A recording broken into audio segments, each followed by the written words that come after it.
Novels for ever میں خوش آمدید۔ ناول نمل جس کی رائٹر ہے نمرہ احمد، اس کی یہ 16ویں ایپیسوڈ ہے۔ باب 9واں جس کا نام ہے میں غارت گر حصہ دوم اور اس کا فرسٹ پارٹ۔ تو آئیے جلدی سے سٹارٹ کرتے ہیں اس باب کے فرسٹ پارٹ کو بغیر کسی دیر کے۔ آج دوپہر کے سورج نے دھند کو بہت ہلکا کر دیا تھا۔ روشن دان سے روشنی جھلک کر کمرے کے وسط میں رکھی میز پہ گر رہی تھی، جس کے ایک طرف فارس بیٹھا تھا اور دوسری جانب سعدی، ساتھ میں فارس کا وکیل۔ وہاں اداس کر دینے والی خاموشی تھی جس میں پچھتاوے اور تعصب کی سی ویرانی بسی تھی۔ سعدی نے بہت دیر بعد جھکا سر اٹھایا۔ اس کی آنکھوں میں ہلکی سی نمی تھی اور بہت ساری شرمندگی۔ I am sorry. کس بات کے لیے؟ غور سے اس کی آنکھوں کو دیکھتے فارس کو اچنبھا ہوا۔ آپ کو اتنا کم وزٹ کرنے کے لیے؟ کوئی بات نہیں، تم جاب کر رہے ہو، مجھے پتہ ہے۔ اس نے سمجھنے والے انداز میں ہلکے سے کندھے جھٹکے۔ سعدی اس طرح اسے دیکھتا رہا۔ فارس سفید کرتے شلوار میں ملبوس تھا۔ ایک زمانے میں چھوٹے کٹے بال اب بڑھ چکے تھے، اتنے کہ انہیں کس کر پونی میں باندھ رکھا تھا۔ شیو ہلکی ہلکی بڑی تھی، مگر دوسرے قیدیوں کی نسبت وہ کافی صاف ستھرا سا لگتا تھا۔ اب بھی ساڑیوں کا کیا کرنا ہے؟ فارس نے وکیل کے موبائل کی طرف اشارہ کیا۔ یہ میری آواز نہیں ہے، مگر مشابہت بہت زیادہ ہے۔ اگر میڈم نے یہی سنی ہے تو ان کو اب میں اپنی بے گناہی کا یقین کبھی نہیں دلا سکتا۔ وکیل صاحب خنخارے۔ ہم نے اسے ایک ایکسپرٹ کو دکھایا ہے، اس نے یہ ثابت کر کے بتایا کہ یہ کنورٹڈ ڈیوائس ہے، جعلی ہے۔ ہم نے نہیں، میں نے۔ سعدی نے تلخی سے ان کو دیکھا۔ آپ تو اس کے پاس چلنے تک کو راضی نہیں تھے۔ میں ایک اور کیس کے سلسلے میں مصروف تھا اور تمام قانونی پیچیدگیاں آپ کو سمجھا چکا ہوں۔ اس سے پہلے کہ سعدی مزید تلخی سے جواب میں کچھ کہتا، فارس نے بے چینی سے اسے ٹوکا۔ کیا ہم کورٹ میں یہ ثابت کر سکتے ہیں کہ یہ میری آواز نہیں ہے؟ نہیں، جب تک کہ سعدی اس کا سورس ظاہر نہیں کرتا۔ کورٹ اس کو کیسے قبول کرے گا؟ محمود صاحب، میں آپ کو کتنی دفعہ بتا چکا ہوں، یہ آڈیو مجھے میری پھپھو نے نکلوا کر دی ہے اور میں ان کا نام لے کر ان کو انکریمنیٹ نہیں کر سکتا، اور میری اجازت کے بغیر آپ بھی یہ نہیں کر سکتے۔ بھائی پھر تو مسئلہ بن جائے گا، یہ ہمارے حق سے زیادہ خلاف جائے گی۔ میں اسے کورٹ میں پیش کرنے کی نصیحت کبھی نہیں کروں گا۔ محمود صاحب ہاتھ جھاڑ کر پیچھے کو ہو بیٹھے۔ سعدی نے ایک تیکھی نظر ان پہ ڈالے، پھر واپس فارس کو دیکھا۔ ماموں، اگر میں آپ کے لیے کوئی فیصلہ لوں تو مجھے اپنی زبان دیں کہ آپ اعتراض نہیں کریں گے۔ نہیں کروں گا، لیکن وہ اچنبھے سے بولنا چاہ رہا تھا، مگر سعدی فوراً محمود صاحب کی طرف گھوما۔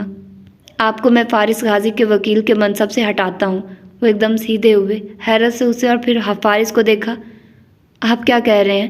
ناگواری سے ماتھے پہ شکنیں ابھری۔ یہی کہ آپ یہاں سے جا سکتے ہیں۔ میں فارس غازی کا وکیل ہوں، آپ کا نہیں، وہ ایک دم چمک کر بولے۔ فارس چند لمحے چپ رہا، باری باری دونوں کے چہرے دیکھے۔ میں سعدی کی تائید کرتا ہوں، آپ جا سکتے ہیں۔ سعدی کے لبوں پہ ہلکی سی مسکراہٹ آ گئی۔ ان کا مان نہیں ٹوٹا، ابھی دنیا سے اس کے اپنے ختم نہیں ہوئے تھے۔ وہ جیسے بہت ضبط کر کے اٹھے۔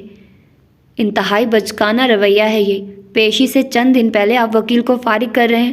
مجھے ہاشم کاردان نے ان کا وکیل مقرر کیا تھا، اور انہی سے وصول کیجیے گا اپنے بقایا واجبات، کیونکہ میں تو آپ کو اپنے حلال رزق سے ایک پائے بھی نہیں دینے لگا۔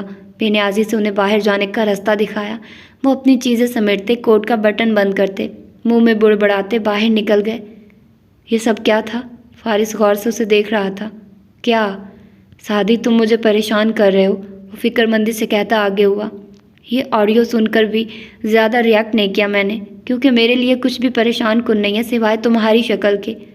ہوا کیا ہے تمہارے ساتھ؟ جینز اور ہائی نیک کے اوپر جیکٹ پہنے بیٹھا لڑکا اداسی سے مسکرایا۔ میں ریشم کا بن چکا ہوں، اور ریشم اتنی آسانی سے ہاتھ نہیں آتی۔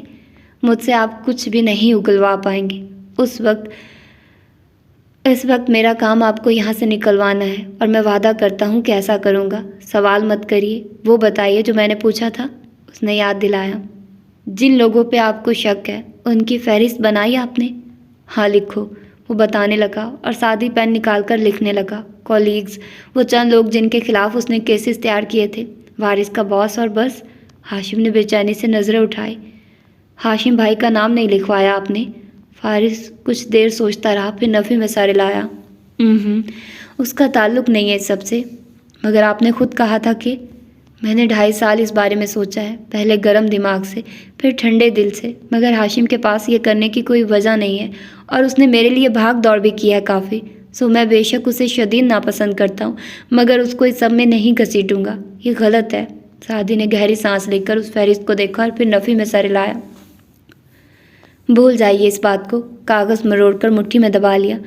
آپ کا ATM، کریڈٹ کارڈز اور چیک بکس ہاشم بھائی نے امی کو بہت پہلے دے دیے تھے، جیولری وغیرہ انہی کے اپنے پاس ہے، اس کی ضرورت نہیں ہے، نئے وکیل کے لیے آپ کے اکاؤنٹ کی رقم کافی ہوگی۔ جب اتنے سال میں کہتا رہا کہ ہاشم سے پیسے مت لو میرے وکیل کے لیے، تب تم نے وہ نہیں کہا جو آج کہہ رہے ہو، اب کیا ہوا ہے؟ وہ ابھی تک آنکھیں سکیڑ کر اس کو دیکھ رہا تھا۔ مجھے ان پہ اعتبار نہیں رہا، اس کی آواز میں تکلیف تھی۔ سعدی، کیا چھپا رہے ہو؟ سوال مت کریں، انتظار کریں۔ اور وہ اٹھ کھڑا ہوا۔ فارس متفکر نظروں سے اسے جاتے دیکھتا رہا۔ باہر دھوپ اب تیز ہو چکی تھی، سڑک پہ معمول کی ٹریفک بہہ رہی تھی۔ کار ڈرائیو کرتے سعدی نے ہینڈز فری کانوں میں لگائے اور موبائل پہ نمبر ڈائل کیا۔ چند گھنٹیوں بعد ہاشم نے پک کر لیا۔ ہاں بیٹا، خیریت؟ وہ مصروف لگ رہا تھا۔ جی ایک کام تھا آپ سے۔ یہ اتنے دن بعد پہلی دفعہ ہاشم سے بات ہو رہی تھی۔ بولو۔ میں نے محمود صاحب کو فائر کر دیا ہے، اب مجھے ماموں کے لیے ایک بہتر وکیل کی تلاش ہے۔ کیوں؟ فائر کیوں کیا؟ وہ چونکا تھا۔ کیونکہ مجھے وہ سست اور نااہل لگتے ہیں۔ خیر، آپ مجھے 5-6 بہترین وکیلوں کے نام ٹیکسٹ کر دیں جن کو مجھے ہائر کرنا چاہیے۔ ہاشم چند لمحے کو خاموش ہو گیا، پھر بولا تو کافی سوچتے ہوئے، اوکے کرتا ہوں، میرے ریفرنس سے ان سے مل لینا، کام ہو جائے گا۔ ویسے سماعت کے اتنے نزدیک آ کر وکیل کو فائر کرنا بے وقوفی ہے سعدی، اور یہ تو میں جان گیا ہوں کہ میں کتنا بے وقوف ہوں۔ کوئی مسئلہ ہے تو میں محمود صاحب سے بات کر لیتا ہوں، مفاہمت تو ہر ایشو پہ ہو سکتی ہے۔ مفاہمت ہی کی تو گنجائش نہیں رہی، آپ ٹیکسٹ کر دیجیے گا ابھی۔ اور موبائل فرنٹ سیٹ پہ ڈال دیا۔ چہرے پہ چھائی تلخی میں اضافہ ہو گیا تھا، لب بھنج گئے، آنکھوں میں غصہ ابھرا۔ کتنے دن اس کے دل و دماغ میں جنگ جاری رہی تھی، ہاشم کے لیے کہیں دلیلیں اکٹھی کر لی، مگر سب بیکار تھا۔ جب آنکھوں سے اندھے اعتماد کی پٹی اتری تو ہر شے کو نئے زاویے سے دیکھنا شروع کیا۔ پہلے تھا وہ صرف قاتل کو جانتا ہے، مگر اب آہستہ آہستہ احساس ہوا کہ وہی ہے جو فارس کو باہر نہیں آنے دے رہا۔ اگر ہاشم چاہتا تو فارس باہر ہوتا۔ فارس اور ندرت نے کتنی دفعہ یہ بات اس سے کہی، مگر تب سمجھ کیوں نہیں آتا تھا۔ یہ اعتماد کتنی بھیانک شے تھا، اندھا کر دیتا ہے، بہرا لنگڑا کر دیتا ہے۔ تبھی موبائل بجا۔ ہاشم نے چند ناموں سے ٹیکسٹ کر دیے تھے۔ سعدی نے ان کو اچھے سے ذہن نشین کر لیا۔ یہ وہ وکیل تھے جن کو ہاشم چاہتا تھا وہ ہائر کرے، یعنی یہ وہ تھے جن کو ہاشم خرید سکتا تھا۔ اسے اب معلوم ہو گیا تھا کہ اس فہرست کے وکیل اسے بالکل نہیں ہائر کرنے۔ گڈ۔ وہ جب زمر کے گھر کے گیٹ تک آیا تو وہ پورچ میں کار سے اتر رہی تھی۔ دروازہ بند کرتے وہ مڑی تو دیکھا سعدی نے کار باہر روک دی تھی اور اب قدم قدم چلتا اس کی جانب آ رہا تھا، جینس پہ جیکٹ پہنے، چہرے پہ چھائی سنجیدگی۔ وہ قریب آیا تو احساس ہوا کہ وہ اس سے لمبا ہو گیا تھا، پتہ نہیں کب سے۔ کیسے ہو؟ اس نے سپاٹ آنکھوں اور بے تاثر لہجے میں پوچھا۔ وہ ٹھیک کہتا اس کے ہمراہ لان میں بچھی کرسیوں کی طرف آیا۔ کچھ کہنے آیا ہوں آپ سے۔ مجھے فائر سے نہیں ملنا، نہ ہی اس کی صفائی سننی ہے۔ وہ کرسی پہ بیٹھی ٹانگ پہ ٹانگ جمائے، بازو سینے پہ لپیٹے، ہاف بال کیچر میں بندھے تھے اور دھوپ کے باعث بیزاریت بھری آنکھوں کو سکیڑ رکھا تھا۔ پھپھو، ایک دفعہ دوسری طرف کی کہانی سن لیں۔ وہ آگے کو ہو کر اس کے مقابل بیٹھا۔ میں جج نہیں ہوں، نہ ہی اس کو سزا دے سکتی ہوں۔ اس نے ذرا سے شانے اچکائے۔ میرے سننے کا کیا فائدہ؟ اگر مجھ سے کوئی گلہ ہے تو کہہ دے۔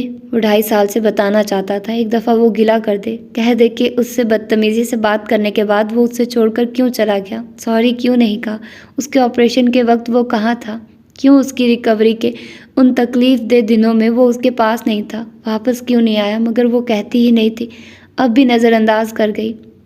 تم کیا کہنے آئے ہو؟ آپ سچ کہہ رہی تھی، واقعی آپ کو کال کی گئی تھی، آپ نے جو بتایا واقعی ایسا ہوا تھا۔ اچھا، 2.5 سال بعد یقین آ گیا تمہیں سعدی؟ وہ سنتی گئی، آنکھوں کی پتلیاں سکیڑ کر اسے دیکھتی، بازو ہنوز سینے پہ لپیٹے، مگر وہ کنورٹڈ وائس تھی، جعلی آواز۔ یہ سنیے۔ اس نے موبائل نکال کر